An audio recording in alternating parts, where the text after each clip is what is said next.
Meus amigos, hoje eu queria abrir uma discussão com vocês sobre um assunto que eu venho, na verdade, adiando há muito tempo, mas que às vezes as coisas se impõem, né? Diante de um cenário cada vez mais absurdo, a gente precisa começar a discutir esse problema antes que ele se torne grave demais. Na verdade, já se tornou, só que existem certas contradições internas, existem certas dificuldades de percepção das pessoas mesmo.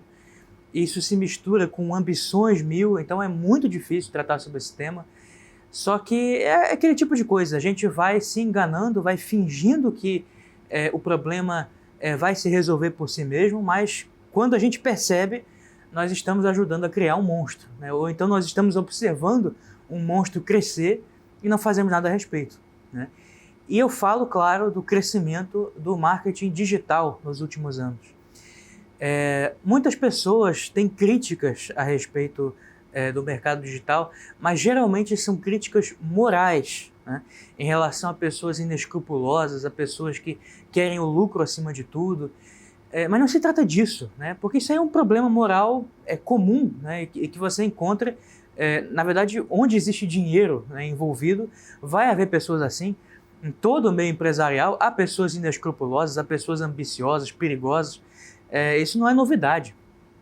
A novidade é o impacto que isso tem, em primeiro lugar, quando isso está na internet e você é exposto a isso o tempo todo. E em segundo lugar, quando isso começa a tratar de temas que dizem respeito à vida de estudos, à vida intelectual, à cultura superior. Isso é um perigo muito grande, né? E eu decidi falar sobre isso quando eu vi, acho que foi a gota d'água para mim, dois stories, né, no Instagram de uma mesma página, de um casal, né, que usa o nome Os Formaggio. Eu não sei se isso é uma brincadeira com a palavra queijo em italiano ou se é realmente o sobrenome deles, pouco me importa. Mas um dia eu vi um story da senhora, da esposa e o outro do marido, né? E eu fiquei ainda mais assustado com o do marido. Já estava assustado com o da esposa e o do marido foi ainda pior. E assim, vendo esse tipo de pessoa, né, não faço aqui nenhuma crítica pessoal, tá? Talvez sejam pessoas maravilhosas, né? Deus sabe. Mas esse tipo de pessoa, são tipos diferentes de pessoa, lidando com esses assuntos, né, é muito assustador, né? E são pessoas que têm, né, milhares e milhares de seguidores e que fazem muito dinheiro aí na internet, quer dizer, tem uma influência significativa, né? Por mais que talvez muitos de vocês aqui não saibam quem são, né? E veja o que essas pessoas disseram. Vou ler primeiro aqui o que a mulher disse, né? Não sei o nome dela, e francamente não quero saber. E o que ela disse aqui? Ela apontava para vários livros de uma estante, né? A maioria livros de autoajuda, mas uma estante imensa, né? E dizia o seguinte: se você tem tudo isso aí de livro na sua casa e você ainda não entendeu como transformar tudo isso em dinheiro, você realmente jogou seu tempo e dinheiro fora. Quer dizer, ela sequer consegue conceber que um livro possa ter outro objetivo a não ser fazer dinheiro, né? E ela estava se referindo meramente à eficácia que você tem nisso, né? Então, são pessoas que leem esses livrinhos aí de autoajuda para ficar incutindo ambições, né? E os autores ficam incutindo ambições nas pessoas e vendendo isso, e as pessoas acham que vão usar esses conhecimentos, que nem são conhecimentos, para ganhar algum dinheiro, né? E ela está dizendo que você não vai conseguir, que é melhor você usar o método do curso dela, que ela está vendendo para você, para poder fazer essas anotaçõezinhas de maneira mais sistemática, ou seja lá o que for, né? E depois o marido dessa senhora, eu vi no dia seguinte isso, apareceu para mim, né? Porque assim, você clica no negócio e depois aparece 1000 vezes para você, né? Quanto mais influente a página, mais aparece. E esse senhor dizia o seguinte: se você ler 100 livros até o fim do ano, sabe o que vai acontecer? Você vai dar muito dinheiro para o Amazon. Com você não vai acontecer nada. Li mais de 500 livros na minha vida. Eu vou fingir que eu acredito nisso. Eu não lembrava de nada do que eu li. E eu sei que você também passa por isso, né? Quer dizer, o cara já imagina que a gente é igual a ele, né? Você vê claramente que são pessoas que não sabem muito bem do que estão falando. Elas estão falando de leitura, né, de formas de aperfeiçoar a sua leitura, de métodos de você tirar a informação com mais eficácia, mas focando exclusivamente no dinheiro que isso pode fornecer para você, sem ter a menor ideia que a leitura pode ter outro objetivo. Né? Eles genuinamente não sabem disso. Eu até brinquei, né, no meu Instagram dizendo que isso aí é uma prova, uma evidência da teoria das castas, né, hindus, porque realmente existem tipos de pessoas diferentes e tem uns tipos aí que não servem para a vida intelectual, não conseguem entender. E quando se metem nesse tipo de assunto, é só desgraça, é só monstro que produzem. Né? Mas eu não quero falar de nenhuma brincadeira aqui com vocês, eu quero falar sério. Né? Qual é o problema do marketing digital quando ele se mistura com assuntos intelectualmente relevantes? Não é o caso desse aí, na verdade, isso foi só a gota d'água para mim, me criou em mim a necessidade de falar um pouco sobre isso com vocês. Mas, na verdade, os casos mais graves são outros, né? Isso é só um caso cômico. Os casos mais graves são de pessoas que falam de filosofia, que falam de literatura, que falam de história e misturam isso de tal modo a técnicas de marketing, a técnicas de copywriting para tirar o máximo possível de audiência e vender o máximo possível de cursos, que elas acabam destruindo a inteligência delas próprias e das pessoas que as escutam. E não percebem isso. O problema central, eu repito aqui, não é moral. Não se trata de criticar a ambição das pessoas, mas que também pode ser criticável sob outro ponto de vista, mas não é isso. É o impacto que tem sobre a inteligência delas. Né? Gente, vamos aqui usar as funções da linguagem, a teoria das funções da linguagem. Né? A filosofia, as ciências, os estudos mais objetivos, eles utilizam a chamada função denotativa da linguagem. Então, é uma linguagem que deve ser um pouco mais seca e que tem uma função meramente referencial. A linguagem aí não é o centro.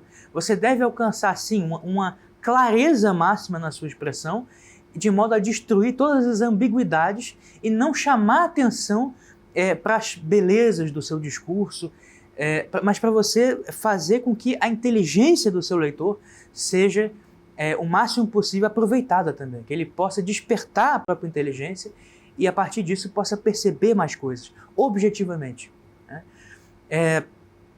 A literatura ela tem a função expressiva da linguagem, ou às vezes a função poética. A função expressiva é justamente o que o Benedetto Croce chamava de lirismo, a expressão de impressões. É você desenvolver as máximas capacidades expressivas da linguagem. É você utilizar a linguagem para você conseguir dizer o máximo de coisas e, como eu disse num vídeo recente, transformar a sua experiência individual em símbolo universal.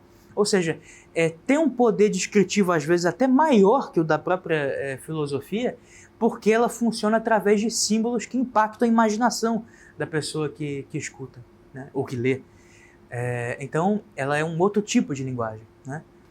Já, por exemplo, a poesia, às vezes ela vai usar a função poética da linguagem. Né?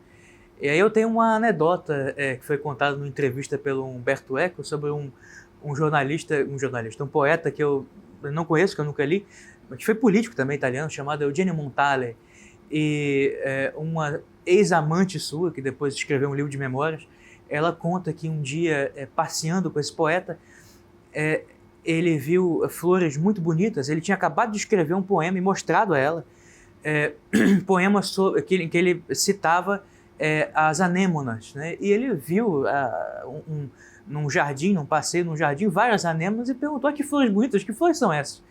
Ele disse: você acabou de escrever um poema sobre elas, são anêmonas. Ele disse: não, os meus poemas são sobre palavras, não sobre as coisas. Né? Isso mostra claramente o que é a função poética da linguagem. Ela vai se desdobrar mais sobre a linguagem, ela vai falar mais, ela vai explorar os sons, o ritmo, de modo a produzir certos efeitos como um jogo com as palavras. E ela, até mesmo a parte expressiva, embora esteja sempre presente e seja importante, ela às vezes vai perder para esse aspecto propriamente poético. Né?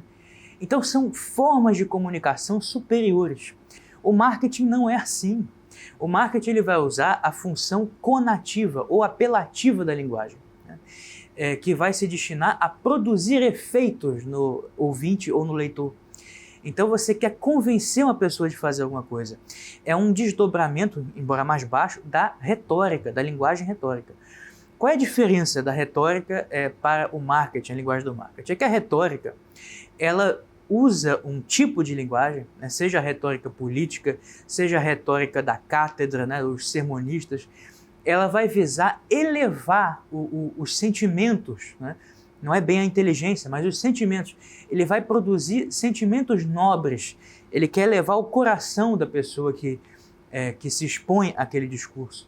Então, você quer produzir sentimentos piedosos, uma disposição para a pessoa mudar de vida, ou virtudes cívicas, ou então a disposição para lutar contra uma injustiça.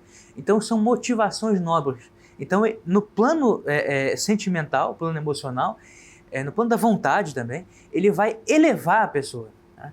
O que o marketing faz? Olha, via de regra, infelizmente, gente, eu tenho que falar isso, o marketing rebaixa. Né? Ele serve para vender coisas. Então você não está preocupado no efeito moral que isso vai ter. A pessoa que usa o marketing digital, e eu uso, gente, todo mundo que tem algum produto digital vai usar de alguma maneira o marketing. Ela pode individualmente ter preocupações morais com a pessoa que as escuta, com a pessoa que as lê, mas via de regra o marketing em si não tem. Então, se o objetivo é vender, você vai precisar usar, né, os famosos gatilhos mentais e vai, na verdade, usar a cabeça da pessoa que te ouve como uma espécie de engenhoca que você vai manipular, né, para obter os objetivos que você quer. E aí os mecanismos usados vão ser, via de regra, os da sedução. Né? E a sedução que rebaixa a inteligência da pessoa. Ele vai te puxar por baixo, né? Até a etimologia da palavra seduzir. Né? Então, quer dizer, vai puxar você pelas suas emoções baixas. Né? É o famoso incutir ambições e medos. Então, você vai querer despertar ambições na pessoa e botar aquele medo. Se você não comprar agora, você está ferrado. Se você não comprar agora, você vai perder essa chance. Ou então você nunca mais vai ter isso. Quando geralmente isso é mentira. Geralmente isso é mentira.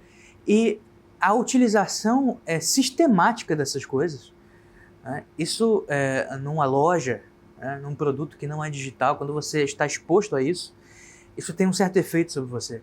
Mas quando você vê isso todos os dias, e hoje em dia as pessoas têm, ainda mais nos grandes ambientes urbanos, né, e nas classes médias e mais altas, a vida virtual das pessoas é mais intensa e mais frequente. Até as pessoas trabalham hoje o dia inteiro no celular, no computador. Então a vida virtual ela é mais real do que a vida real, a vida material, por assim dizer. Né? Então elas estão sendo expostas o tempo todo a isso. Isso necessariamente vai estragar a inteligência de milhões de pessoas. Não há como continuar investindo nesse tipo de técnica, dessa forma que isso está sendo feito, e esperar que de alguma forma o Brasil cresça intelectualmente, que surja uma classe intelectual. Isso nunca vai aparecer enquanto a cultura for dominada pelos marqueteiros. Não tem jeito. Essas pessoas, em primeiro lugar, são outro tipo de pessoa. São pessoas que não são intelectuais, elas não entendem o que é vida intelectual. Elas nunca vão entender porque elas são outro tipo de ser humano, entendeu? Você tem que entender isso. Elas não servem para isso. Só que hoje em dia são elas que têm o dinheiro. Então, o que acontece? Elas é que mandam nos intelectuais. Olha que coisa horrível, né? Então, assim, o intelectual se vê numa situação complicada, né? Antigamente você tinha os mecenas, né? Isso criava um problema porque o intelectual tinha que bajular o mecenas. Então, ele tinha que servir aos interesses do mecenas. Depois, aparece o Estado, né? Então, quando se desenvolvem os grandes edifícios universitários. A universidade já existe há muito tempo, mas a coisa vai se sistematizar e o Estado vai tomar conta, né, da estrutura acadêmica, né, do saber, principalmente a partir do século XIX. Então, isso é outra coisa, é um outro contexto, né, em que o intelectual, às vezes, vai acabar atuando como militante, vai servir a certas causas políticas e vai burocratizar muito, né, a sua atuação, os seus estudos. Isso vai produzir problemas. Se vocês querem ver um canal muito bom que falou sobre isso recentemente, canal no YouTube, um vídeo de uma física alemã chamada Sabine Rossenfelder, eu acho que é esse o nome dela, não me lembro, mas eu vou colocar para vocês na descrição. E ela fala sobre como é que funciona o sistema universitário alemão na pesquisa, uma pesquisa super técnica, em física, né? E ela mostra que, olha, é praticamente impossível isso continuar crescendo e produzindo pesquisas relevantes, porque é um sistema cada vez mais que alimenta a si mesmo, é só isso, é uma retroalimentação perpétua, né, de um sistema de verbas, de pesquisa, etc., que isso acabou, entendeu? Então, ou você é completamente sufocado no meio acadêmico, ou sufocado por esses problemas técnicos, né, ou sufocado por motivos políticos, ou você fica à mercê de algum mecenas, ou então você próprio tenta ser o famoso intelectual empreendedor, né? Só que aí o intelectual empreendedor vai querer ser empresário também, e aí ele vai ter que usar marketing, né? E aí ele vai necessariamente se rebaixar também. Então é inviável, nós precisamos pensar, né? Precisamos pensar numa forma de modificar a estrutura do marketing digital. Eu não sou nenhuma autoridade nisso, eu não sou sequer um pesquisador disso, eu estudei muito pouco esse assunto, né? Sou realmente um amador, mas essa preocupação ela é muito, não vou dizer muito antiga, mas ela já tem alguns anos que eu percebo isso, e é um problema gravíssimo, né? E enquanto a gente não prestar atenção nisso e não tentar corrigir, podem ter certeza, né, que o que se chama de vida intelectual no Brasil vai deixar de ser militância esquerdista e vai se tornar máquina de dinheiro de pessoas ignorantes e ambiciosas. É só isso que vai acontecer, né? E isso é receita para catástrofe. Para catástrofe. A vida dos estudos, da cultura superior, vai se dissolver e vai se transformar basicamente em autoajuda. Tá? O futuro intelectual do Brasil é a autoajuda. Se vocês querem isso, então continuem fazendo o que vocês estão fazendo. Se vocês querem mudar, se vocês querem realmente algo relevante, olha, é a hora de sentar, pensar no que está sendo feito e modificar isso, né?